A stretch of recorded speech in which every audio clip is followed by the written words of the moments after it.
Hello students, welcome to Brainwaves. English grammar के इस series में आज हम पढ़ेंगे प्रोनाउन। प्रोनाउंस को हिंदी में क्या बोलते हैं? सर्वनाम। प्रोनाउन में प्रो का मतलब क्या है? Pro means for. फॉर मतलब के लिए।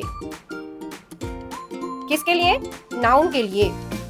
नाउन के लिए जो वर्ड यूज होता है उसे प्रोनाउन कहते हैं। ठीक है, लास्ट वीडियो में हमने नाउन के बारे में पढ़ाया था। तो नाउन क्या है आपको पता है? नाउन के टाइप्स पता है? अगर कुछ समझ में नहीं आया है तो प्लीज कमेंट करके बताइए। तो जो हम नाउन यूज किए हैं, तो अभी नाउन के बदले हम प्रोनाउन कैसे यूज करेंगे वो पढ़ेंगे। प्रोनाउन किस लिए यूज होता है? क्योंकि नाउन को हम बार बार रिपीट करके नहीं लिख सकते। जैसे कि Sonia is my classmate, Sonia is a good girl, Sonia has a beautiful work, Sonia has a guitar. तो मैंने अभी सोनिया के बारे में कुछ सेंटेंसेस बोला, तो मैंने बार बार सोनिया सोनिया यूज किया है। लेकिन आप ऐसे यूज करते हैं? किसी के बारे में अगर आप बोलोगे तो बार बार उसके नाम को रिपीट करके बोलते हैं। राम एक अच्छा लड़का है, राम मेरा क्लासमेट है, राम के पास मेरी किताब है। हमेशा राम राम बोलते हो क्या? ऐसे तो नहीं। तो हम उसके बदले क्या यूज करते हैं? प्रोनाउन यूज करते हैं, सर्वनाम। जैसे राम एक अच्छा लड़का है, वह मेरा क्लासमेट है, ऐसे यूज करते हैं। वैसे ही मैंने जो बोला Sonia is my classmate, Sonia is a good girl ना बोल के मैं क्या बोलूंगी? She is a good girl. Sonia has a beautiful work, ऐसे नहीं बोलना है। क्या बोलना है? She has a beautiful work, she has a guitar. तो ऐसे हम यूज करते हैं प्रोनाउन। तो हम सेंटेंसेस में नाउन को बार बार रिपीट ना करने के लिए प्रोनाउन का यूज करते हैं। ठीक है। Pronouns are words that are used in place of noun. Noun के जगह पे जो वर्ड यूज होता है वो है pronoun. Instead of using the nouns again and again, we can replace them with pronouns and right. Noun को बार बार हम यूज करने के बदले उसके जगह पर हम प्रोनाउन लिखते हैं। ठीक है। क्या क्या प्रोनाउन हम यूज करते हैं? I, we, you, they, he, she, it, his, her, your, their, them, myself, who, these, those, what, which और बहुत कुछ है। ठीक है। तो अब हम उसके बारे में डिटेल में पढ़ेंगे। क्या क्या प्रोनाउन यूज करते हैं हम अभी देखते हैं। प्रोनाउन 10 टाइप्स के होते हैं। फर्स्ट है personal pronoun, possessive pronoun, demonstrative pronoun, interrogative pronoun, reflexive pronoun, emphatic pronoun, relative pronoun, distributive pronoun, reciprocal pronoun, indefinite pronoun. Okay. Personal pronoun. Personal pronoun क्या है? Personal pronouns are those pronouns which replace the name of persons और thing. Persons और thing के name को, नाम को जो change करता है वो है पर्सनल प्रोनाउन। ठीक है। जैसे कि Sunita is a new student, earlier she was studying in Kanpur. यहाँ पे सुनीता के बारे में 2 सेंटेंसेस लिखे गए हैं। First Sunita is a new student, यहाँ पे सेकंड में फिर earlier Sunita was studying in Kanpur नहीं बोला गया है। यहाँ पे प्रोनाउन यूज किया गया है सुनीता के बदले earlier she was studying in Kanpur. ठीक है। ये गर्ल है इसलिए उसके लिए सी यूज किया गया है। ठीक है। Use of personal pronouns, they refers to 3 persons, namely first, second, third person, and gender, namely female, male, neuter gender. Personal pronoun 3 person में डिवाइड है। First person, second person, third person में। First person मतलब जो बोल रहा है, the speaker. ठीक है। जैसे यहाँ पे दिया गया है first person. First person mean the speaker of the sentence. Sentence में जो खुद बोल रहा है वो है फर्स्ट पर्सन। ठीक है। मतलब कौन बोलेगा? मैं या हम? तो आई और वी। ठीक है। आई और वी है first person. Second person, the person spoken to, जिसको बोला गया है वो है सेकंड पर्सन। जैसे कि यू, मैं किसको बोलूंगी? तुमको बोलूंगी। तो मैं और या तो हम, तो ये हो गया फर्स्ट पर्सन। जिसको बोल रहा है तुम, तो वो हो गया सेकंड पर्सन, यू। ठीक है। Third person, the person that the speaker talking about, जिसके बारे में बोला गया है या जो कोई थर्ड सुन रहा है, 2 लोगों का बातचीत सुन रहा है, तो वो हो गया थर्ड पर्सन। ठीक है। तो ये है थर्ड पर्सन। थर्ड पर्सन में क्या क्या है? ही, सी, इट, दे। ठीक है। ये है थर्ड पर्सन। पर्सनल प्रोनाउन में और है gender, female gender, male gender, neutral gender. तो पर्सनल प्रोनाउन तो पर्सन्स के नेम को ही चेंज करता है। तो पर्सन में फीमेल भी आता है, मेल भी आता है, न्यूट्रल जेंडर भी आता है। न्यूट्रल जेंडर मीन्स जो हमें मेल है या फीमेल है पता नहीं, या तो कोई थिंग्स, चीज का हमें मेल फीमेल वो क्या है पता नहीं होता, तो उसमें हम न्यूट्रल जेंडर यूज करते हैं। ठीक है। एनिमल्स में न्यूट्रल जेंडर यूज होता है। पर्सनल प्रोनाउन 2 टाइप्स होता है, सब्जेक्टिव एंड ऑब्जेक्टिव। सब्जेक्टिव क्या है? Pronoun that plays the role of subject in a sentence. Sentence में सब्जेक्ट की जगह पर जो रोल करता है वो है सब्जेक्टिव प्रोनाउन। ठीक है। सब्जेक्ट मतलब जो नाउन, नाउन की जगह पर जो प्रोनाउन यूज होता है उसे सब्जेक्टिव प्रोनाउन बोलते हैं। ठीक है। Objective pronoun, pronouns that plays the role of an object in a sentence. Sentence में जो प्रोनाउन ऑब्जेक्ट का रोल करता है उसे हम ऑब्जेक्टिव प्रोनाउन बोलते हैं। जैसे एग्जाम्पल, सेम एग्जाम्पल है दोनों में, I am participating in the competition with him. तो यहाँ पे सब्जेक्टिव कौन है, आई, और ऑब्जेक्टिव कौन है, हिम। हिम ऑब्जेक्ट का रोल कर रहा है इधर, ठीक है। Personal pronouns are I, me, we, us, you, he, him, she, her, it, they, them, ये सब है पर्सनल प्रोनाउन। तो यहाँ पे सब्जेक्टिव और ऑब्जेक्टिव कैसे पता चलेगा हमें, आई है सब्जेक्ट, मी है ऑब्जेक्टिव, ठीक है। सब्जेक्टिव क्या है, ऑब्जेक्टिव क्या है। फर्स्ट पहले देखते हैं persons, first person, second person, third person. First person, I first person है, मैंने बोला था I and we first person, तो आई है सिंगुलर में और वी है प्लूरल। तो आई सब्जेक्टिव हो गया तो उसका ऑब्जेक्टिव हो जाएगा मी, ठीक है। और वी सब्जेक्टिव है तो उसका objective us. Second person you है तो यू का ऑब्जेक्टिव यू ही होगा, सिंगुलर में यू होता है और प्लूरल में भी सेम यू ही होता है, ठीक है। तो थर्ड पर्सन में ही सब्जेक्टिव है तो उसका ऑब्जेक्टिव हो जाएगा हिम। सी सब्जेक्टिव है तो सी का हर। इट का इट, ठीक है। और प्लूरल में ही, सी, इट का प्लूरल क्या होता है, दे होता है, तो दे का ऑब्जेक्टिव हो जाएगा देम। समझ में आया। तो हमेशा ये me, you, him, her, it, us, you, ये सब ऑब्जेक्ट का रोल यूज करता है, ठीक है। और ये सब सब्जेक्ट, ठीक है। और यहाँ पे जो दिया गया है possessive form, reflexive and emphatic form, ये हम इस possessive form and reflexive and emphatic form में आपको आगे समझाऊंगी। वो भी प्रोनाउंस के टाइप्स हैं। पॉजेसिव में mine, ours, yours, his, hers, their ये यूज होता है। रिफ्लेक्सिव एंड एम्फेटिक सेम होता है, उसका डिफरेंस भी मैं आपको समझाऊंगी। उसमें myself, ourself, yourself, himself, herself, itself, themself ये यूज होता है। ये दोनों के बारे में आगे हम पढ़ेंगे। अभी बस ये आप सब्जेक्टिव और ऑब्जेक्टिव समझ में आया, ठीक है। अभी ये सब भी आपको याद रखना पड़ेगा प्रोनाउंस के बारे में। माई सेल्फ, आवर सेल्फ किसमें यूज होता है, both feminine and masculine gender. Feminine मतलब फीमेल जेंडर, मस्कुलिन मतलब मेल जेंडर। जब भी हम सेंटेंस में माई सेल्फ और आवर सेल्फ का प्रोनाउन यूज करेंगे तो वो फीमेल जेंडर में भी यूज होता है, मेल जेंडर में भी यूज होता है। Yourself used for both feminine and masculine gender, मतलब ये योर सेल्फ भी और योर सेल्फ भी फीमेल जेंडर, मेल जेंडर दोनों में यूज होता है। He, him, his, himself use for masculine gender. Male gender में ही हमेशा ही यूज होता है, तो हिम, हीज, हिमसेल्फ भी मेल जेंडर में ही यूज होगा, ठीक है। ये सब्जेक्टिव है, ये ऑब्जेक्टिव है। सी, हर, हरसेल्फ ये फीमेल जेंडर में यूज होता है, ये सब, ठीक है। ईट, इटसेल्फ न्यूटर जेंडर में यूज होता है, मतलब हमें ना मेल जेंडर उसका पता है ना फीमेल जेंडर पता नहीं है वो कौन सा जेंडर का है, तो वो हो गया न्यूटर जेंडर, ठीक है। थिंग्स में भी हम यूज करेंगे neuter gender. They, them, their, themselves ये है ऑल जेंडर्स में, मतलब हम मेल जेंडर में भी दे, देम, देयर, देमसेल्फ यूज करेंगे, फीमेल जेंडर में भी, न्यूट्रल जेंडर में भी, ओके। ये सब आपको याद रखना पड़ेगा। अभी नेक्स्ट है possessive pronoun. Possessive pronouns are those which show position और ओनरशिप। पॉजेसिव प्रोनाउन हमेशा सेंटेंस में अपना पोजीशन या ओनरशिप, अपना अधिकार दिखाता है, ठीक है। जैसे कि वो मेरा है, वो हमारा है, वो तुम्हारा है, वो उसका है, ऐसे, ठीक है। जैसे for example the book lying there is mine and those on the table are hers. तो यहाँ पे अपना ओनरशिप कौन दिखा रहा है, माइन, कि बुक मेरा है, ठीक है। तो यहाँ पे माइन हो गया possessive pronoun, hers also possessive pronoun. He has lost my books as well as yours. यहाँ पे पॉजेसिव प्रोनाउन कौन सा है, योर्स। तो क्या क्या वर्ड यूज होता है पॉजेसिव प्रोनाउन में, mine, ours, yours, his, hers, theirs, ठीक है। अभी हम टेबल में भी देख लेते हैं। Possessive pronoun first person, second person, third person में देखते हैं। सिंगुलर में माइन तो उसका प्लूरल हो जाएगा आर्स। सेकंड पर्सन में यू का योर्स होता है तो योर्स प्लूरल उसका योर्स। थर्ड पर्सन हीज किस में है, मेल जेंडर में है, यूज होता है, तो हीज का देयर्स हो जाएगा प्लूरल। और यहाँ पे दिखाई नहीं दे रहा है हर्स फीमेल जेंडर है तो हर्स का भी देयर होगा, ठीक है। तो पॉजेसिव प्रोनाउन में क्या क्या वर्ड यूज होता है, mine, yours, his, hers, theirs, ठीक है। नेक्स्ट है demonstrative pronoun. Demonstrative pronouns are words that indicate specific nouns in a sentence. Demonstrative pronoun noun को चेंज नहीं करता, नाउन को इंडिकेट करता है, इंडिकेट दिखाता है, ठीक है। This is the pen I was looking for. तो यहाँ पे डेमोन्स्ट्रेटिव प्रोनाउन क्या है, this. That is the watch I bought yesterday. यहाँ पे डेमोन्स्ट्रेटिव प्रोनाउन क्या है, दैट, ठीक है। तो डेमोन्स्ट्रेटिव प्रोनाउन दिस और दैट का भी प्लूरल है, दिस का। यहाँ पे टेबल में देखिए दिस का प्लूरल क्या है, दिस, दैट का दोज। तो demonstrative pronoun this, that, those है, ठीक है। Interrogative pronoun. Interrogative pronouns are those that ask question.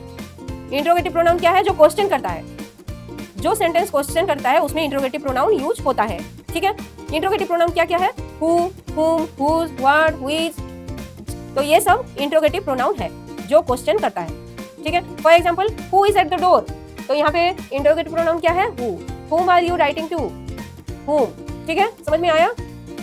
Who is at the door means who कोई पर्सन है, यहाँ पे किसी का नाम हो सकता था कि Shyam is at the door, तो यहाँ पे शाम के बदले क्वेश्चन पूछने के लिए यहाँ पे हु लगाया गया है, तो ये है प्रोनाउन, नाउन के बदले यूज हुआ है प्रोनाउन। ठीक है, हुम, हुम भी किसी के नाम के बदले यहाँ पे बोला गया है, हुम are you writing to.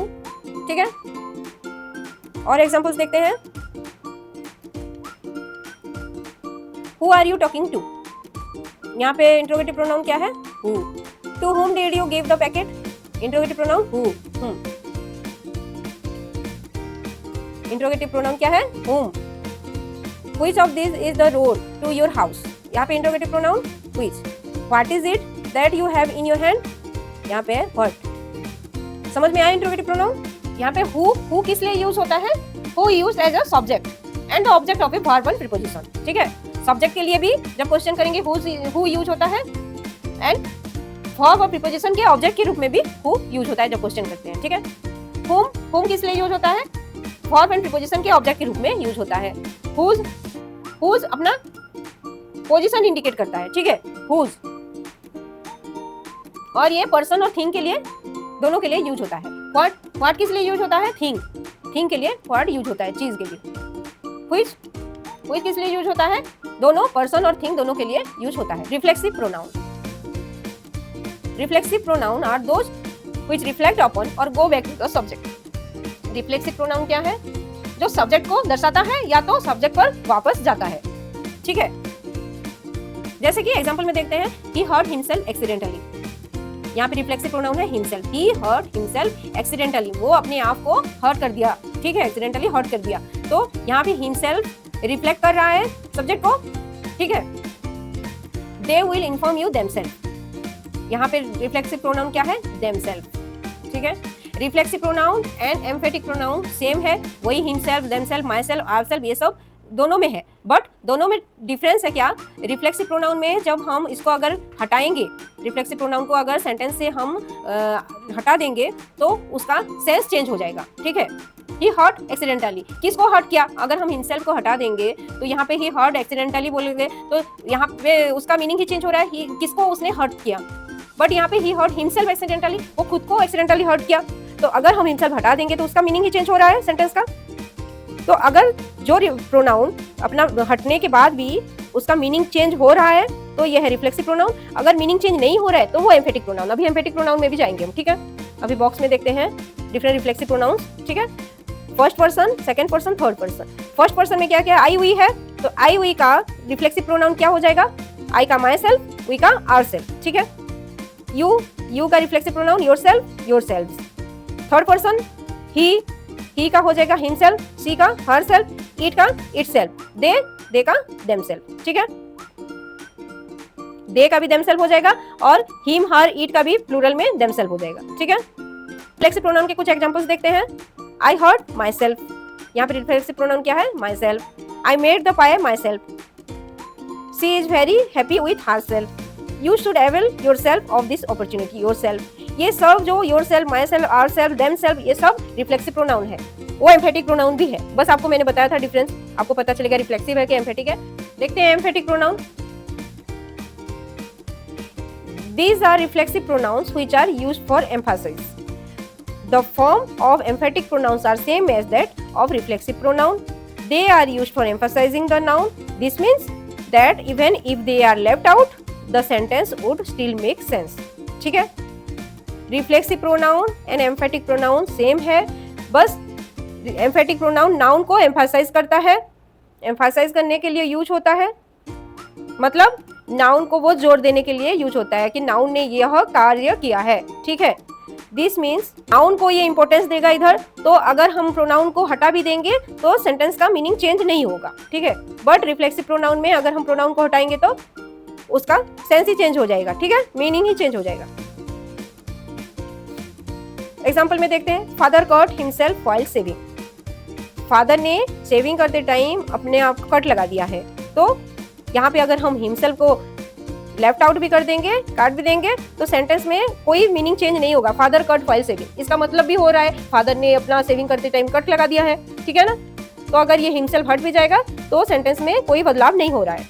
I went there myself, तो यहाँ पे भी एम्फेटिक प्रोनाउन क्या है? Myself. क्यों ये एम्फेटिक क्यों है? क्योंकि इधर बोला गया I went there myself. I went there मतलब ही तो हो रहा है मैं खुद ही गया हूँ, है ना। तो यहाँ पे माई सेल्फ लगाने या ना लगाने की कोई जरूरत ही नहीं पड़ रहा है। चाहे आप बोलो I went there myself, मैं खुद ही गया, उधर गया था, तो भी वही है। आई वेंट देयर बोलने से भी मैं खुद गया था बोल के मीनिंग वही हो रहा है, ठीक है। समझ में आया दोनों में difference? I made the project my self, यहाँ पे भी माई सेल्फ क्या है? रिफ्लेक्सिव है, एम्फेटिक है। एम्फेटिक है क्यों? मैंने प्रोजेक्ट बनाया है तो खुद ही बनाया होगा ना मैंने, है ना। समझ में आया? रिलेटिव प्रोनाउंस, रिलेटिव प्रोनाउंस क्या है? Relative pronouns are pronouns used to join a phrase और a clause with another in a sentence. मतलब रिलेटिव प्रोनाउन एक फ्रेज को या तो एक क्लॉज को ज्वाइंट करने के लिए यूज होता है। किसी सेंटेंस में कोई दो फ्रेज या क्लॉज को ज्वाइंट करने के लिए रिलेटिव प्रोनाउन यूज होता है। क्या क्या रिलेटिव प्रोनाउन? हु, हुम, हुज, हुइज, दैट, और कभी कभी एज भी यूज होता है। ये जो WH वर्ड है क्वेश्चन में भी यूज होता है, बट रिलेटिव प्रोनाउन में भी यूज होता है, ठीक है। जब क्वेश्चन करते हैं हम उसको पहले यूज करते हैं, नाउन की जगह पे यूज होता है ना, सब्जेक्ट की जगह पे यूज होता है। बट यहाँ पे रिलेटिव प्रोनाउन हमेशा हम नाउन या सब्जेक्ट के पास में उसको लिखते हैं, ठीक है। रिलेटिव प्रोनाउन का यूज कैसे क्या क्या होता है देखते हैं। whom and who, whom and who कहाँ पे यूज होता है? पर्सन्स के लिए, ठीक है। पर्सन्स के लिए ही whom एंड who यूज होता है। which किस लिए यूज होता है? For animals and inanimate things, मतलब एनिमल्स के लिए यूज होता है और नॉन लिविंग थिंग, निर्जीव वस्तु, ठीक है। निर्जीव वस्तु के लिए, चीजों के लिए भी यूज होता है। whose किस लिए यूज होता है? For both person and thing, persons के लिए भी यूज होता है, थिंग्स के लिए भी यूज होता है whose, ठीक है। दैट किस लिए यूज होता है? For both person and object, that persons के लिए भी, ऑब्जेक्ट के लिए भी यूज होता है। After adjective in the superlative degree, after words like some, all, any, nothing, none, ठीक है। ये some, all, any, nothing, none इसके बाद में भी यूज होता है, ठीक है। What? That which it has no antecedent. इसका मतलब ये है it does not replace or refer any specific noun. कोई नाउन को रिप्लेस या रेफर नहीं करता है, ठीक है। As after words like such and same in sentence. As हमेशा such के बाद such as जैसे हैं ऐसे सेंटेंस में यूज होता है। एग्जांपल्स देखते हैं रिलेटिव प्रोनाउन का। The man who is wearing a pink shirt is my teacher. यहाँ पे रिलेटिव प्रोनाउन क्या है? who। क्यों? यहाँ पे the man wearing a pink shirt is my teacher, इसको ये ज्वाइंट किया है, ठीक है। तो the man who is wearing a pink shirt is my teacher, यहाँ पे रिलेटिव प्रोनाउन है who। The little girl was guided by my the little girl was guided by the teacher whom she truly admired, यहाँ पे relative pronoun है whom। दो phrase या दो clause को ज्वाइन करता है ये रिलेटिव प्रोनाउन, ठीक है। The chair whose color is blue is mine, यहाँ पे रिलेटिव प्रोनाउन है whose। The book which I gave him is lost, यहाँ पे है who is। He is the boy that I was talking about, यहाँ पे रिलेटिव प्रोनाउन कौन है? that। She had purchased what she wanted to buy, यहाँ पे है what, ठीक है। Omission of relative pronoun, omission of relative pronoun means the relative pronoun can be dropped when it is in the objective case। Objective case में जब होता है तो हम रिलेटिव प्रोनाउन को ड्रॉप भी कर सकते हैं, हटा भी सकते हैं, ठीक है। जैसे कि this is the pen with which I write, यहाँ पे रिलेटिव प्रोनाउन क्या है? व्हिच है, तो अभी हम रिलेटिव प्रोनाउन को ओमिट करेंगे। This is the pen I write with, this is the pen, उसके बाद आई राइट विथ, ठीक है, ये ओमिट हो जाएगा। This is the bus by which I came, यहाँ पे रिलेटिव प्रोनाउन है व्हिच, इसको हम ड्रॉप करके देखेंगे तो क्या लिखेंगे? दिस इज द बस आई केम बाय, ठीक है। तो क्वेश्चन में आता है, क्वेश्चन में आएगा ऐसे सेंटेंस दिया होगा, आप रिलेटिव प्रोनाउन को ओमिट करके दोबारा लिखिए, ठीक है। तो आप ऐसे करना है। फिर रिलेटिव प्रोनाउन को पोजीशन करने के लिए भी क्वेश्चन आता है, ठीक है। देखते हैं।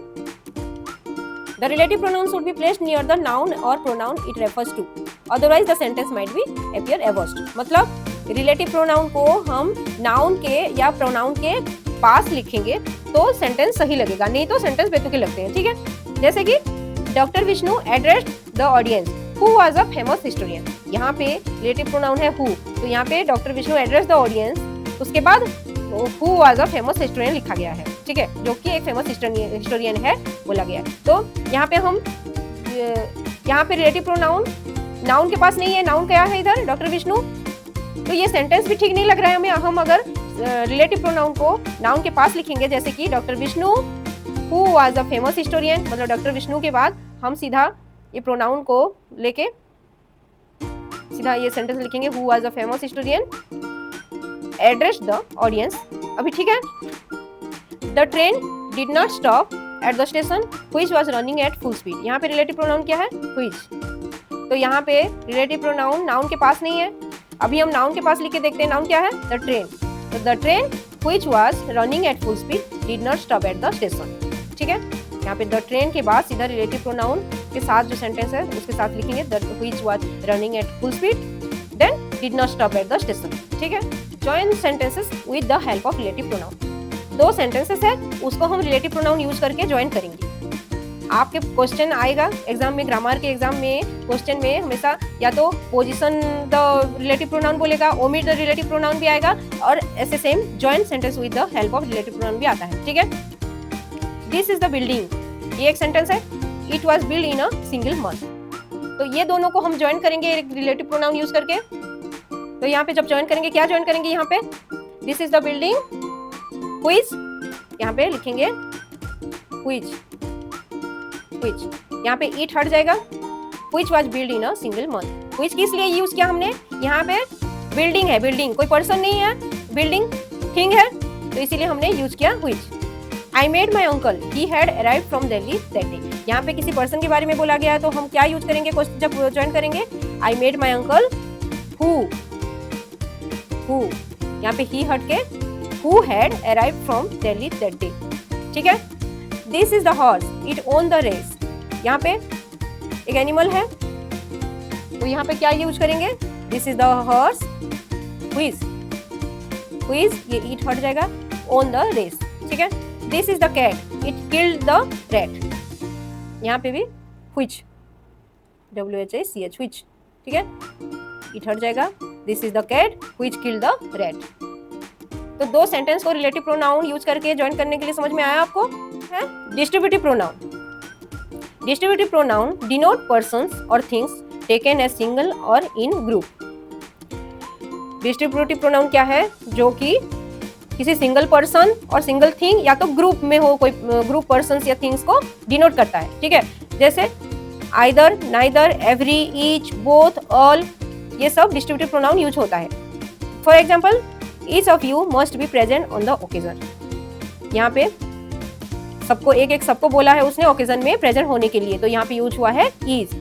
All of you been called now, सबको बुलाया गया है, तो यहाँ पे ऑल, ठीक है। तो डिस्ट्रीब्यूटिव प्रोनाउन में क्या क्या वर्ड यूज होता है, either, neither, every, each, both, all. Reciprocal pronoun, reciprocal pronouns refers to pronouns that indicate actions going in one direction and also in the opposite direction. Reciprocal pronoun क्या है, reciprocal pronouns refers to pronouns that indicate actions going in one direction and also in the opposite direction. इसका मतलब क्या है, यह pronoun एक direction में होने वाले एक्शन या काम और ऑपोजिट डायरेक्शन में होने वाले काम या एक्शन को इंडिकेट करता है, ठीक है। These are used where a subject constituting two or more people, beings or things has been mentioned in the main clause.